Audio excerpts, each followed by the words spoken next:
In this episode of the Stories to Sleep To, you will listen to The Moon Priestess of the Sacred Well. Section 1. The Cenote, Beneath the Listening Moon. Night settled gently over the forest, not as a curtain falling, but as a careful presence arriving leaf by leaf. The Moon Priestess walked the familiar path toward the sacred well, her steps unhurried, her breathing aligned with the quiet rhythm of insects and distant water. She was known among her people not for loud proclamations or dramatic rites, but for attentiveness. She listened more than she spoke, and when she spoke, her words carried the softness of water moving over stone. The cenote rested at the heart of the land like a patient eye. It was not merely a hollow in the earth, but a living opening shaped over countless generations by rain, limestone, and time itself. Its edges curved inward gently, draped in vines that reached downward as if testing the air before touching the water below. The surface of the pool reflected the moon with remarkable clarity, turning the sky upside down so that stars seemed to drift beneath the ground. The priestess paused at the threshold, as she always did. Entering the space required acknowledgement. She placed her palm against the cool rock and bowed her head slightly, offering silence as her first gesture. Silence was never empty here. It carried the layered sounds of water droplets falling from unseen ledges, the subtle movement of nocturnal creatures, and the steady breath of the earth itself. She had been chosen years ago, not by sudden vision or dramatic sign, but through observation. Elders noticed how she lingered near water as a child, how she traced moon paths in the dirt with careful fingers, how she remembered stories not as fixed recitations, but as living things that changed gently with retelling. Her role grew naturally from who she already was. Tending the cenote became less an assignment and more an extension of her way of being. Each night, she arrived as the moon climbed. She knew its cycles intimately, not as numbers or measures alone, but as moods and movements. When the moon was thin and shy, the water felt quieter, its surface more reserved. When it grew round and luminous, the cenote responded with brightness, reflecting light so strongly that the surrounding stone glowed faintly, as though remembering daylight. On this night, the moon was nearly full. Its light reached deep into the well, illuminating the gradual slope of stone and the subtle color shifts beneath the water's surface. Pale mineral greens blended into darker blues, then disappeared into depths that no torch could reach. The priestess lowered herself to sit at the edge, arranging her garments carefully so they would not brush the water unless she intended them to. They grew near the village paths, known to children and elders alike. She placed them on the water and watched as they floated briefly before slowly absorbing moisture and sinking from sight. This act was not meant to feed the water, but to remind the living above of the connection below. Everything returned eventually. The cenote accepted without demand. The priestess then turned her attention inward, allowing memories to surface as softly as the moonlight itself. She remembered her first lessons beside this water, how her teacher spoke of the cenote as a threshold rather than a destination. It was a place where boundaries thinned, sky met earth, earth met water, and water met the unseen. Stories lived here, not carved into stone or written on bark, but held in the reflections that appeared when the night was still enough. She had learned to read those reflections not as literal images, but as impressions. A ripple might recall a season of heavy rains. A sudden chill in the air could echo a year of drought remembered by the land. Tonight, the water was calm, its surface barely moved, allowing the moon's reflection to remain whole. This was a sign of listening. The cenote was open to stories. The priestess spoke softly, not projecting her voice, but allowing it to drift naturally downward. She spoke of the moon's journey across the sky, how it never rushed, how it accepted its phases without resistance. She spoke of absence not as loss, but as rest. When the moon disappeared, it was gathering itself. Her words were shaped by repetition over many nights, yet they were never exactly the same. Each telling responded to the moment. Tonight, she lingered on the idea of reflection, how water did not hold light, but returned it, how the moon did not create its glow, but shared what it received. She reminded the cenote of the people who depended on it, the farmers who waited for rain, the children who learned the sound of water before they learned the shape of letters, the elders who remembered seasons when the cenote was the only source that did not fail. These reminders were not pleas, they were acknowledgments. The water spirits, as she understood them, did not need persuasion. They required recognition. As she spoke, her own reflection joined the moon's on the water's surface. Her face appeared elongated, softened by movement. She did not look away. To see oneself here was considered a form of honesty. The cenote returned only what was offered. She noticed a faint change in the air, a cooling that moved across her skin like a slow breath. This was the response she had learned to feel for. Not dramatic, not overwhelming, but unmistakable once known. The water was aware. The priestess closed her eyes briefly, allowing the sensation to pass through her without interpretation. Her role was not to command meaning, but to receive it gently. When she opened her eyes again, the moon seemed brighter, its reflection steadier than before. She continued with a quieter story, one taught only after years of listening. It spoke of a time before villages, before paths, when the land was still learning its own shape. In that time, water gathered wherever it could, forming pools that became mirrors. The moon learned itself by looking into those mirrors, discovering its cycles through reflection. The cenotes in this story were the first teachers. They taught the moon patience. They taught it how to disappear without leaving, how to return without explanation. As the priestess spoke, the night insects softened their chorus, as if making space. The forest leaned inward. Even the air seemed to slow. She ended the story without conclusion, as was tradition. Stories here were not closed. They were left open like the surface of the water, ready to receive the next reflection. For a long while she remained seated in silence. Section 2. The quiet arithmetic of moon phases. The priestess learned the moon not as an object in the sky, but as a rhythm that moved through water, stone, and human breath alike. Long before she was entrusted with the cenote alone, she was taught to observe without naming too quickly. Her teacher would bring her to the edge of the sacred well night after night, sometimes speaking, more often remaining silent, allowing the moon to introduce itself gradually. The moon's phases were never described to her as symbols alone. They were experienced as shifts in weight, temperature, and attention.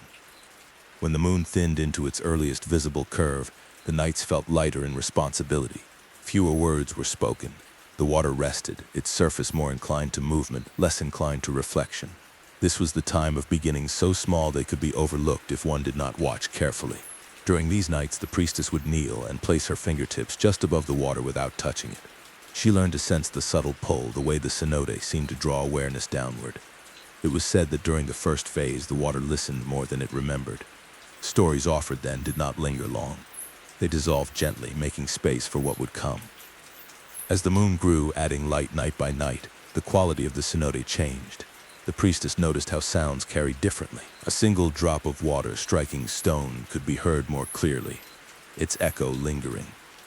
The air above the well felt fuller, as though holding its breath. This was the time when the water began to store what it received. Her duties expanded during these nights. She brought not only offerings, but questions. These were never spoken directly. Instead, they were shaped as stories whose endings were left open.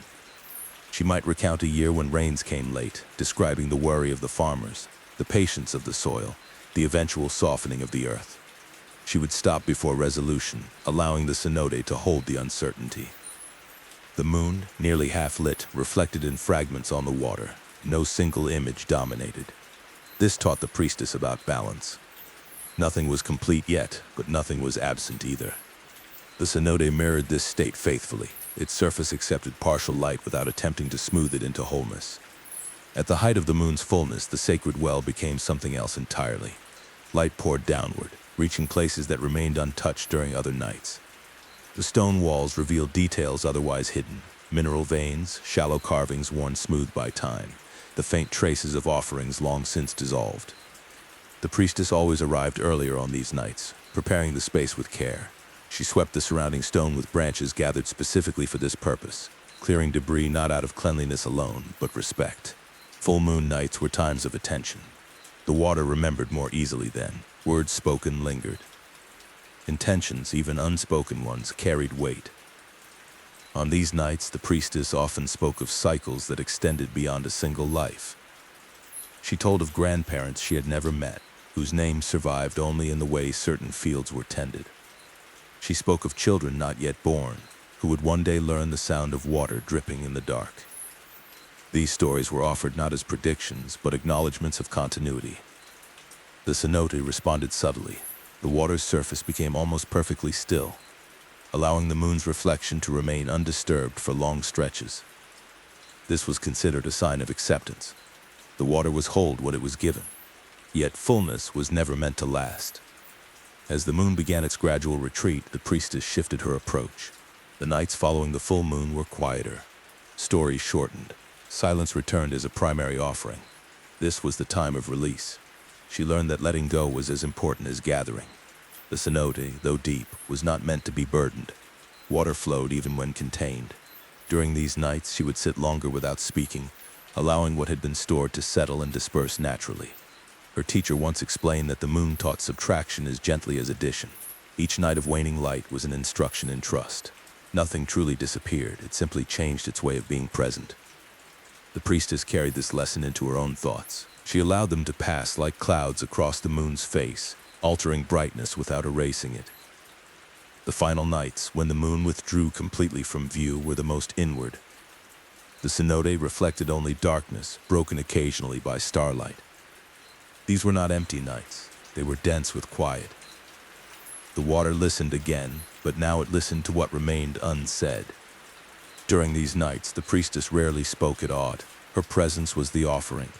She would sit at the edge of the well, breathing slowly, aligning her heartbeat with the distant drip of water from unseen stone. This was considered the deepest form of tending. To remain without demand, she learned that the moon's absence sharpened perception. Without reflected light, the other senses grew more attentive. The scent of wet stone became clearer. The temperature of the air shifted more noticeably. Even the subtle movements of the water could be felt through the soles of her feet. When the moon returned, thin and tentative, it was greeted without ceremony. The cycle began again, unchanged yet never identical. The priestess marked these transitions not with marks and numbers, but with memory and feeling. Her body became a record as reliable as any carving. Over the years, this quiet arithmetic shaped her understanding of time. Time was not a line, but a breathing pattern, expansion and contraction.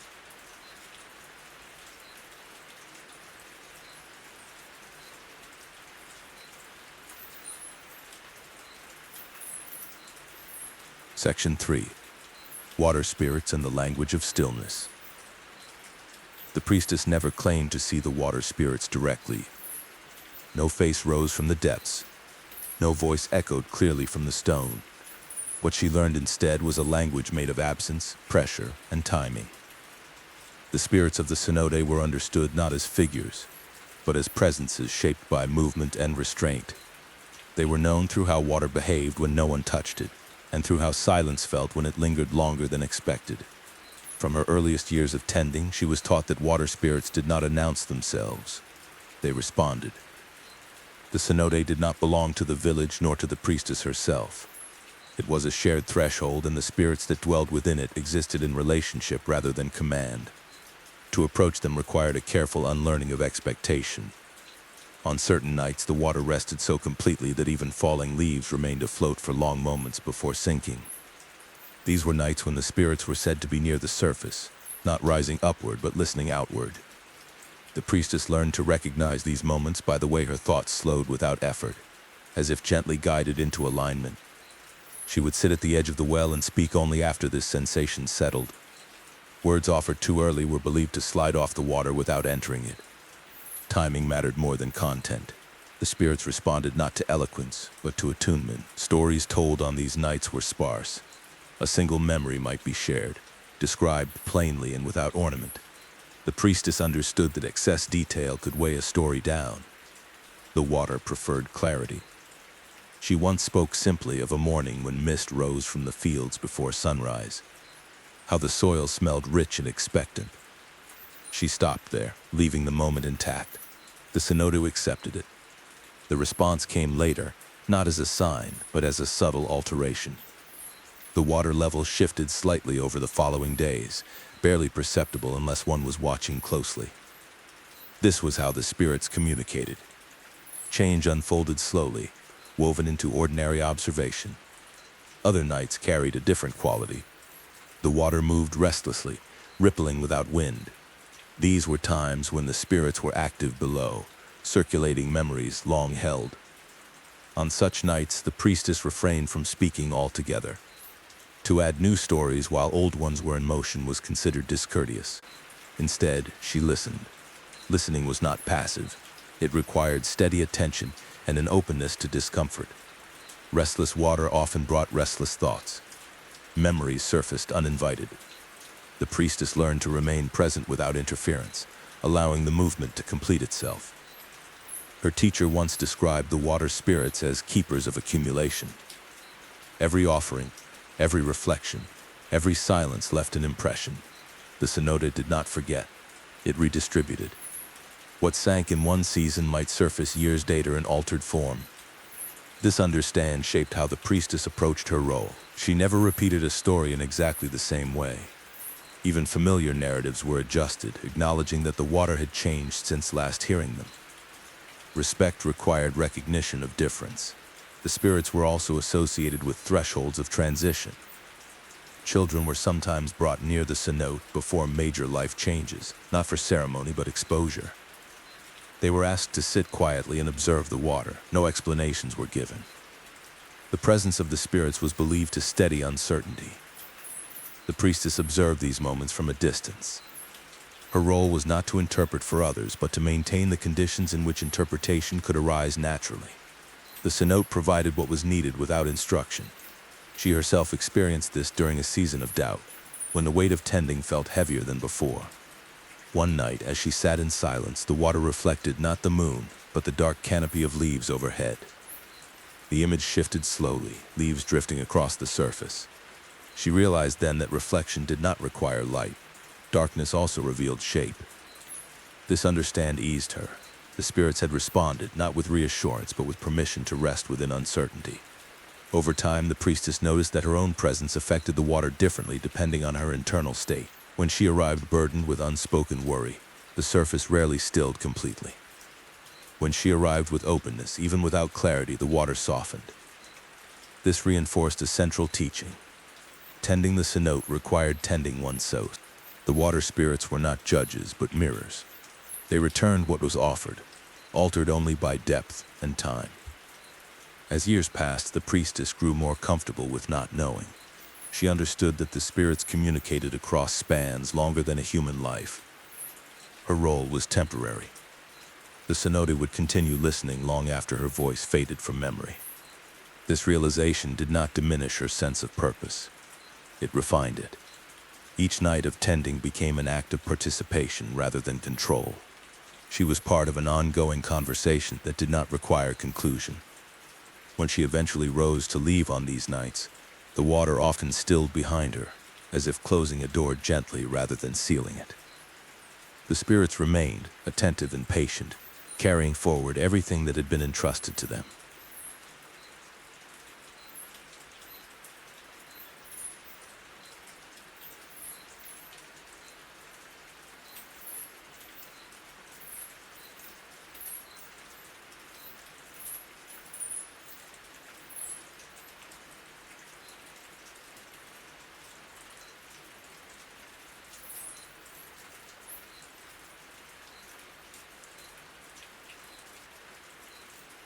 Section 4.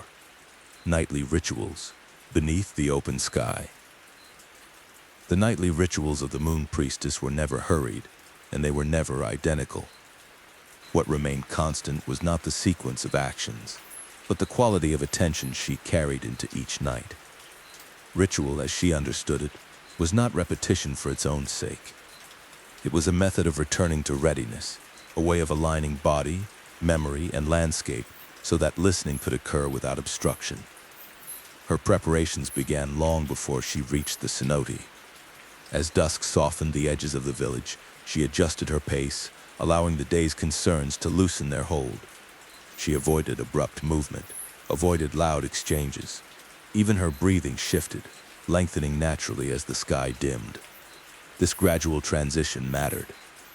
To arrive suddenly at the sacred well was considered discourteous, not to the spirits alone, but to the self. Along the path, She observed small signs that informed how the night would unfold. The behavior of insects, the moisture in the air, the way leaves held or released the last light of evening. These details were not interpreted as omens. They were context. Each ritual emerged from its surroundings rather than overriding them. When she reached the cenote, she always paused at a distance first, allowing her presence to be felt before entering fully. This moment of stillness served as a quiet greeting. The land was given time to register her arrival. Only after this pause did she step closer, her movements careful but unforced. The first act was always grounding. She placed her feet firmly on the stone, noticing its temperature, its texture beneath the soles. This connected her awareness downward, anchoring her before she turned her attention to the water. Without grounding, reflection was considered unstable. Offerings varied by season and availability, but simplicity guided every choice. Fresh water carried from a nearby spring, a handful of grains, woven fibers left to rest on stone rather than submerged. These gestures were not transactional, they acknowledged interdependence. The cenote sustained life. Life responded with recognition.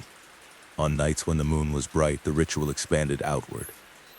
She traced slow patterns in the air above the water with her hands, not symbols, but arcs that mirrored the moon's path.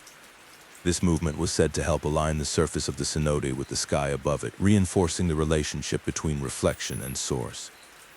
During darker nights, her movements became smaller. She remained seated for long stretches, hands resting loosely in her lap.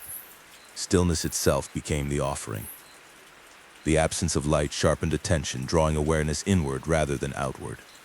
Spoken words, when used, were delivered softly and without emphasis. She avoided shaping them for effect. The water responded poorly to performance. What mattered was sincerity, which could not be manufactured through volume or flourish. She often spoke of ordinary moments, the sound of grinding grain at dawn, the way shadows shifted across fields as clouds passed overhead. These details grounded the ritual in daily life, reminding the spirits of the continuity between sacred space and lived experience. Silence followed speech without transition. She did not wait for a response in the way one waits for an answer. Instead, she allowed the words to settle, trusting that their impact would unfold in time. Listening occupied the longest portion of each ritual. This listening extended beyond sound. It included the sensation of air moving across skin, the subtle changes in pressure that accompanied shifts in temperature. Even fatigue was noted without resistance. The body's responses were part of the dialogue. On some nights, memories arose unbidden. These were not suppressed. The priestess had learned that personal memory was one of the ways the cenote communicated indirectly. What surfaced often reflected broader currents within the community or landscape. When emotion accompanied these memories, she allowed it to exist without amplification. Tears were not discouraged, but neither were they sought. Emotional restraint was not repression, it was spaciousness. The conclusion of the ritual was never marked by a clear ending. There was no closing phrase, no final gesture. Departure occurred when attention naturally loosened, when the sense of exchange felt complete rather than exhausted. She rose slowly, careful not to disturb the water unnecessarily. Before leaving, she often placed her palm against the stone one last time, acknowledging the stability that held the cenote in place. As she walked back beneath the open sky, the ritual continued in altered form. Moonlight filtered through leaves, breaking into fragments that shifted with her movement. Each fragment was a reminder that wholeness could exist even when broken into parts. These nightly rituals shaped the priestess as much as they shaped the space she tended. Over time, the distinction between ritual and rest blurred. Attentiveness became habitual. Silence grew familiar rather than empty. The villagers rarely witnessed these rituals.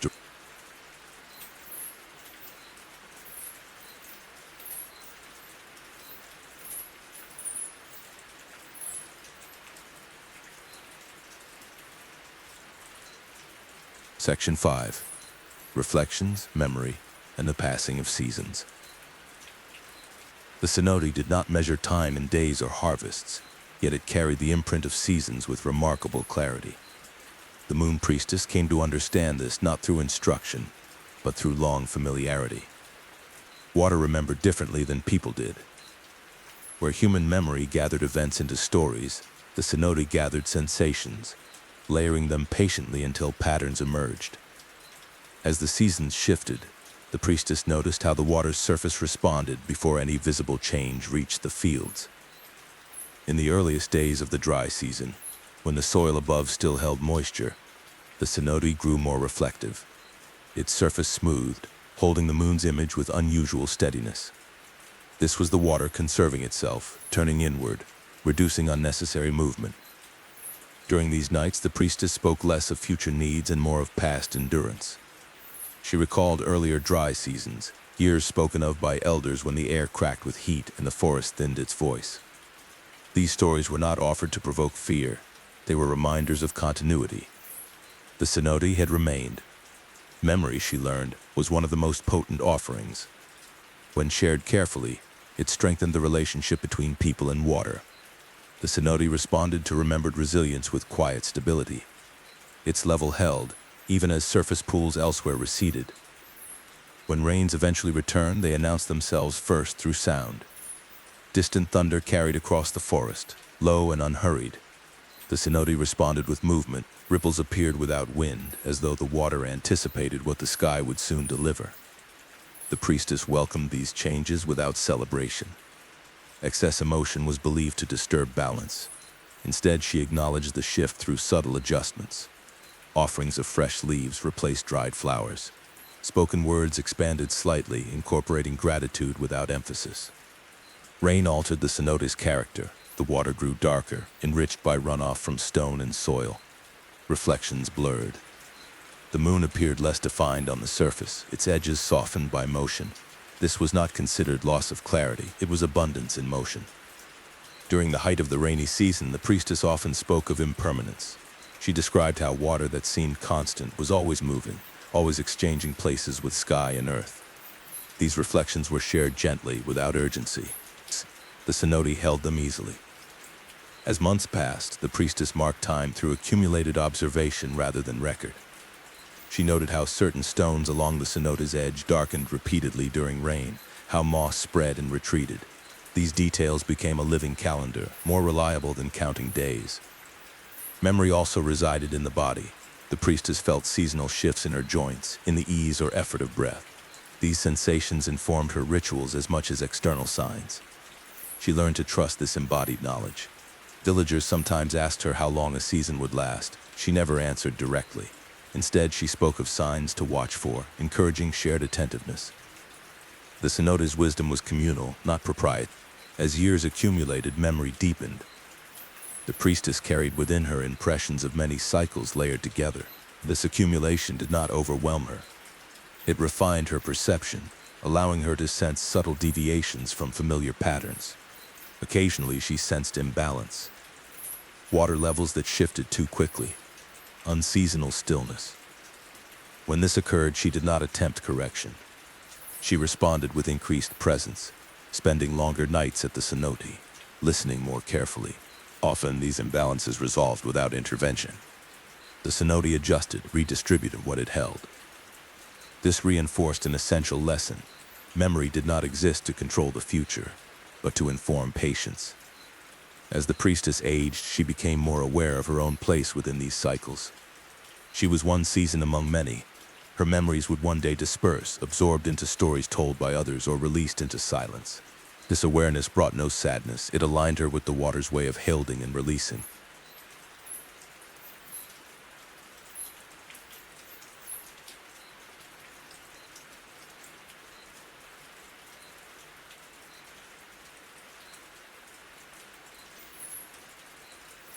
Section 6.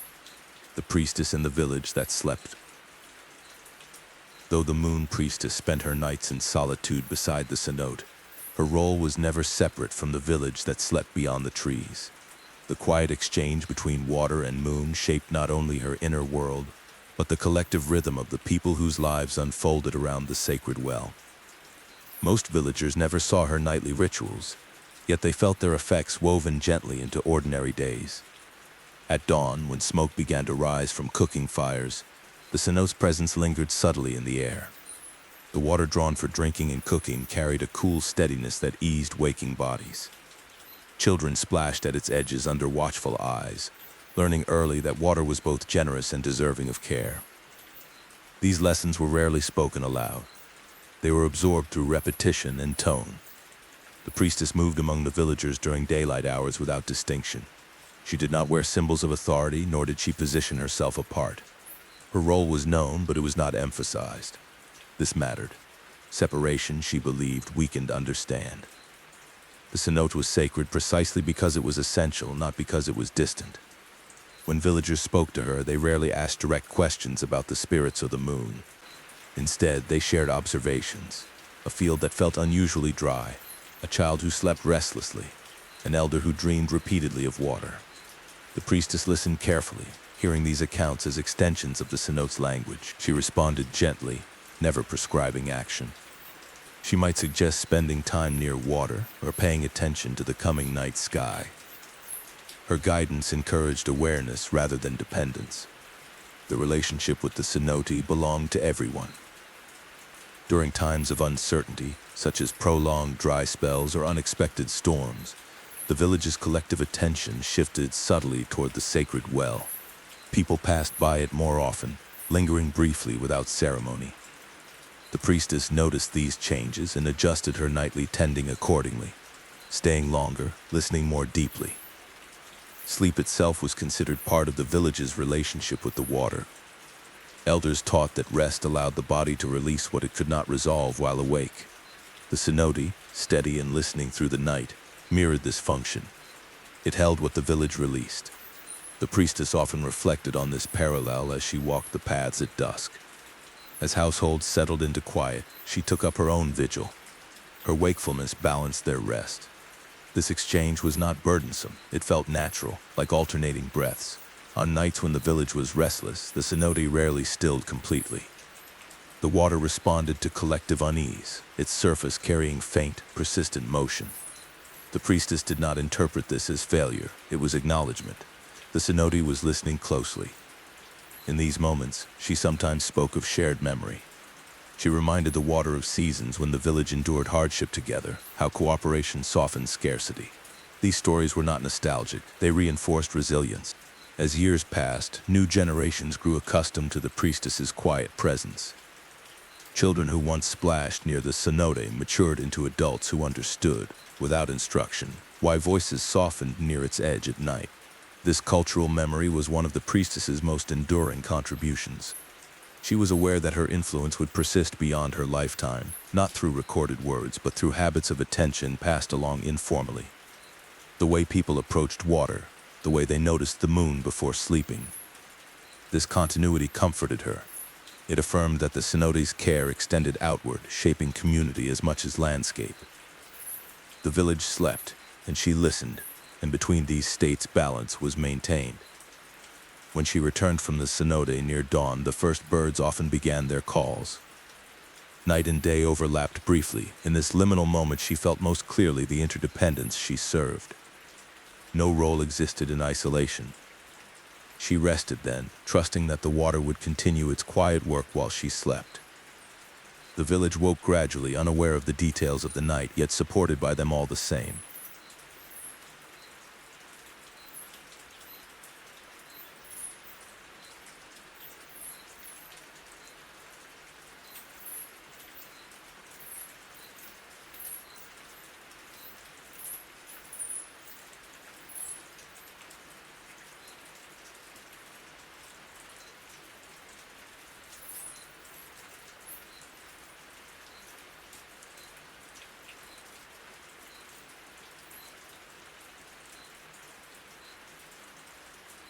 Section 7. Dreams carried on the surface of water. Dreams were spoken of quietly in the village, not because they were feared, but because they were considered fragile. Words, once applied too firmly, could weigh a dream down, pressing it into certainty before it had finished unfolding. The moon priestess understood this well. Night after night, as she tended the cenote beneath the open sky, she became attentive to the way dreams moved through people like water through stone. She did not ask villagers to recount their dreams in detail. Instead, she listened for patterns in their waking speech, a hesitation before a sentence, a repeated image mentioned casually, a sudden interest in the moon's position or the sound of rain. These were the traces dreams left behind after dissolving into daylight. The cenote, she believed, played a role in this process. Water did not create dreams, but it gave them a surface on which to travel. At night, when the village slept, the sacred well reflected not only the moon and stars, but the collective resting mind of the people who depended on it. This reflection was not visual, it was felt. On certain nights, the priestess sensed a density in the air, as though many dreams were moving at once. The water seemed thicker, its surface slower to respond. These were nights following long days of labor or emotional strain. Sleep, then, became a place of sorting. During these vigils, she spoke sparingly, allowing space for the dreams to settle. When she did speak, her words acknowledged uncertainty. She reminded the water that not all questions required answers, that some needed only time. Her own dreams shifted as her tending deepened. Early in her role, she dreamed often of walking paths that looped back on themselves, of arriving repeatedly at the cenote without realizing she had been there before. These dreams taught her patience. Over time, they faded, replaced by quieter images. She began to dream of water seen from below the surface, light wavering above like a memory just out of reach. In these dreams, there was no urgency to rise. Remaining submerged felt safe. When she woke, she carried a sense of calm that lingered through the day. The priestess did not interpret these dreams as messages meant to be explained. They were experiences, not instructions. Their value lay in how they altered her attention when awake. Occasionally, a villager would approach her with a dream that felt particularly heavy. She listened without interruption, allowing pauses to stretch naturally. Rather than offering meaning, she asked where in the body the dream lingered. Was it a tightness in the chest, a warmth behind the eyes, a restlessness in the hands? This redirected attention from narrative to sensation, grounding the dream in lived experience. The cenote, she believed, responded more readily to sensation than to story. Some dreams were shared indirectly through ritual objects, a woven cord left near the water, a stone placed carefully at the edge of the cenote. These gestures acknowledged the dream without exposing it fully. Partial sharing preserved its integrity. The priestess incorporated these offerings quietly, never drawing attention to them. The cenote accepted them as it accepted these things, holding them briefly before redistributing their presence. Over the years, she noticed that dreams shared in this way often softened with time. What arrived as urgency became reflection. What arrived as fear became attentiveness. The water did not erase difficulty, it changed its texture. On nights of the new moon, when darkness covered the cenote completely, dreams seemed to deepen. Without reflected light, the surface offered no distraction. The priestess remained especially still on these nights, aware that movement could disturb what was forming. She learned to recognize the difference between dreams that needed heralded and dreams that needed release. Those that lingered heavily benefited from silence. Those that repeated urgently required acknowledgement through simple ritual. Her role was never to decide this alone. The water guided her through subtle response. A surface that stilled invited holding. A surface that rippled invited release. As seasons passed, the priestess herself became a vessel for accumulated dreaming. Not specific images, but the emotional residue of many nights. She felt this most strongly at dawn, when sleep loosened its grip on the village, and the boundary between dream and waking thinned.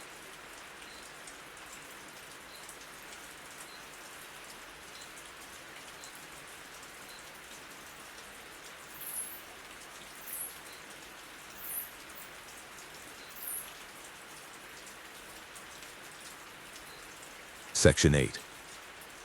The long vigil and the shape of devotion. As the years passed, the moon priestess came to understand devotion not as endurance, but as familiarity. What endured was not effort, but relationship. The cenote did not ask for vigilance every moment, only for return. Again and again, across changing seasons and shifting moons, she returned. Her long vigil was composed of countless small nights rather than a single, dramatic watch. Each visit to the sacred well added a layer to a practice shaped by repetition and care. Over time, the gestures that once required attention became effortless. Effortlessness she learned, was not absence of care, but evidence of integration. Devotion expressed itself in how she noticed subtle change. A stone newly loosened by rain, a vine reaching lower than before, a difference in the sound of water touching the cenote's edge. These observations did not demand response. They deepened understand. She no longer separated her nights at the cenote from her days among the village. The boundary between tending and living dissolved gradually. The same attentiveness that guided her rituals shaped how she listened to conversation, how she prepared food, how she rested. This integration was not taught directly. It emerged naturally through years of practice. Devotion, she realized, was not performed. It was embodied. On particularly still nights, when the moon's reflection held steady for long stretches, she sensed the accumulation of time, not as weight, but as depth. The cenote carried memory beyond what she could hold consciously. Her role was to remain receptive rather than exhaustive. There were periods when fatigue surfaced unexpectedly, not physical exhaustion, but a subtle thinning of attention. During these times, she shortened her visits, trusting that absence could also be an offering. The cenote did not demand constancy at the expense of balance. She remembered her teacher's quiet guidance. Return when you are present, not when you are depleted. This principle sustained her more reliably than discipline alone. Devotion also meant acknowledging change within herself. Her hearing softened slightly with age. Her steps grew slower. These changes altered her rituals subtly, inviting longer pauses and deeper stillness. The cenote responded without judgment. She learned that the sacred well did not mirror youth or vigor. It mirrored sincerity. Her offerings remained accepted because they were honest reflections of her state. Occasionally, she encountered nights of profound stillness, when even insects quieted and the air felt suspended. On these nights, she spoke no words at all. Presence alone felt sufficient. These moments were rare, but they left lasting impressions. She sensed then that devotion was mutual. The cenote, too, kept vigil. It held its depth patiently, receiving and releasing across generations. As she aged, thoughts of succession arose gently rather than urgently. She observed younger villagers whose attention lingered naturally near water, whose movements softened at night. She did not instruct them directly. Recognition would come through observation, as it had for her. This understanding relieved her of the need to preserve herself within the role. The role existed beyond any individual. Devotion, in this sense, was collective and ongoing. During her longest vigils, she reflected on the simplicity of what she offered. Time, attention, willingness to listen. These were not rare resources, yet they were often withheld by haste or distraction. The cenote accepted them readily, shaping them through depth and reflection. When she rose to leave after these nights, she did so without finality. Each departure assumed return. The path through the forest remained familiar, its sounds and textures unchanged.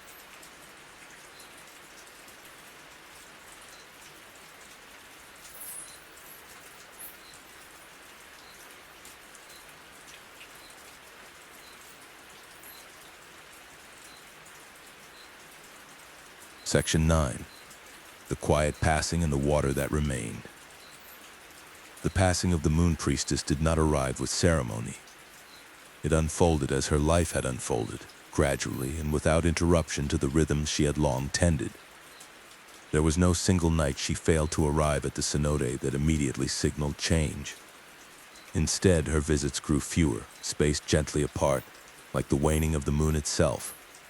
She sensed this shift before anyone else did, not as an ending, but as a loosening. Her body asked for rest more often. The forest path felt longer beneath her feet, not heavier, but more deliberate. She responded with the same attentiveness she had always offered the water, listening rather than resisting. On the nights she did come, she stayed for shorter periods. Her presence was lighter, quieter. She spoke rarely, relying instead on stillness. The cenote responded without alteration, its surface reflecting the moon as steadily as ever.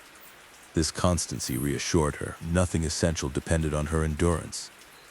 The village noticed her absence slowly. At first, it was only a sense of spaciousness around the sacred well, as though a familiar sound had softened rather than disappeared. People lingered there a little longer in the evenings, speaking less, listening more. Eventually, word passed gently among the elders that the priestess was resting. There was no urgency in this knowledge. The cenote remained. The water did not falter. Life continued with quiet steadiness. When the moon priestess died, it was during sleep. The moon that night was thin, its light subtle and unassuming. Her passing mirrored the rhythms she had long observed. Withdrawal without disruption. The village marked her death not with spectacle, but with attention. For several nights, people visited the cenote individually or in small group, standing quietly at its edge. No one spoke loudly. Offerings were simple. Water drawn was returned first, a gesture of reciprocity. The cenote reflected these gatherings with calm acceptance. Its surface stilled often during these nights, holding the moon's image gently. It was said among the elders that the water recognized the change and adjusted accordingly. No new priestess was named immediately. The village allowed time to unfold. They trusted the patterns the moon priestess had reinforced. Observation before action, listening before designation. In the weeks that followed, subtle shifts emerged. One young woman lingered often near the water at dusk, tracing the path of the moon with her eyes. Another spent long afternoons sitting silently at the cenote's edge, her presence unhurried. These behaviors were noted without comment. The water itself remained unchanged in its availability. Levels held steady. Reflections remained clear. This continuity reassured the village that the relationship endured beyond any individual. Over time, the memory of the moon priestess settled into daily life. Her name was spoken less often, yet her influence persisted in habit and tone. People continued to lower their voices near water at night. Children learned to pause before approaching the cenote, sensing its depth intuitively.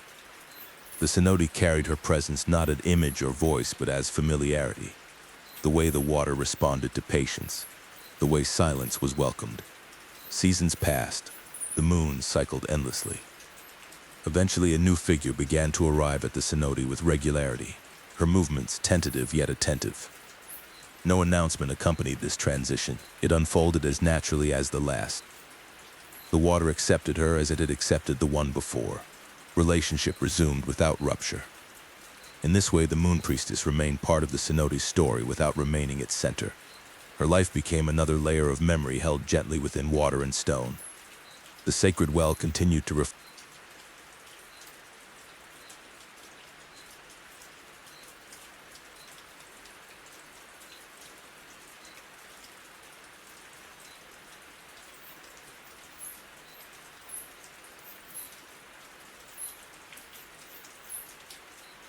Section 10. The moon continues, and the listener rests. Long after individual footsteps faded from the forest path, the cenote continued its quiet work. The moon priestess had tended it for many years, but the relationship she helped sustain was older than memory and broader than any single life. Water met stone, sky met reflection. Night arrived and withdrew without instruction. The new caretaker did not consider herself a replacement. She understood, as those before her had, that the role was not inherited as a title, but entered as a listening. On her earliest nights beside the sacred well, she spoke very little. She allowed familiarity to form slowly, trusting the cenote to reveal its rhythms in time. The moon followed its steady path overhead, unchanged by human transition. Its light reached the water at familiar angles, drawing reflections that echoed countless nights before. The cenote received this light without preference, holding it briefly before letting it go. In the village, sleep settled in its usual patterns. Children dreamed, elders rested, fires dimmed to embers. The night did not announce itself as sacred, yet it carried the same quiet significance it always had. The cenote listened. It listened to the shifting weight of air before rain. It listened to the faint tremor of roots growing deeper into stone. It listened to the unspoken concerns of those who passed nearby and paused, just for a moment, to breathe. The rituals continued, though they changed shape subtly with each new presence. Words were chosen differently.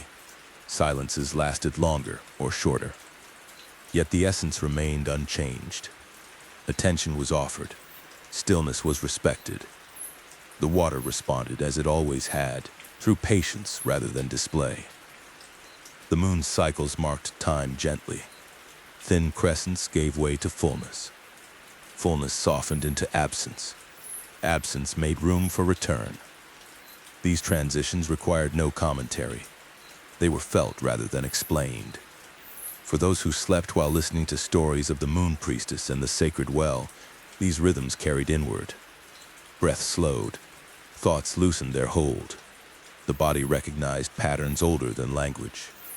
The cenote, imagined or remembered, offered a surface for reflection. Concerns rested briefly, then sank. What remained was a sense of continuity, steady and unforced. The story did not end because it was never meant to conclude. Like the moon's path or water's movement, it existed as a cycle rather than a destination. Each night returned to the same quiet center, altered only by time and attention. If you find yourself listening as sleep approaches, allow the image of the cenote to remain with you. Imagine moonlight resting on still water. Imagine depth that does not demand exploration. Imagine presence without expectation. The moon priestess, whether remembered as one figure or many, serves as a reminder that tending does not require urgency. Care can be slow. Listening can be enough. As the night continues and rest draws closer, there is nothing more required of you. The water listens on your behalf. The moon keeps its gentle watch. And when morning eventually arrives, the cycle will begin again, unchanged yet always new. If this quiet journey has brought you calm, consider offering a small gesture of return. You can support the continuation of these stories by liking this video, subscribing to the channel, and joining this growing circle of listeners who find rest in history, rhythm, and gentle reflection. Until the next night beneath the listening moon, rest well.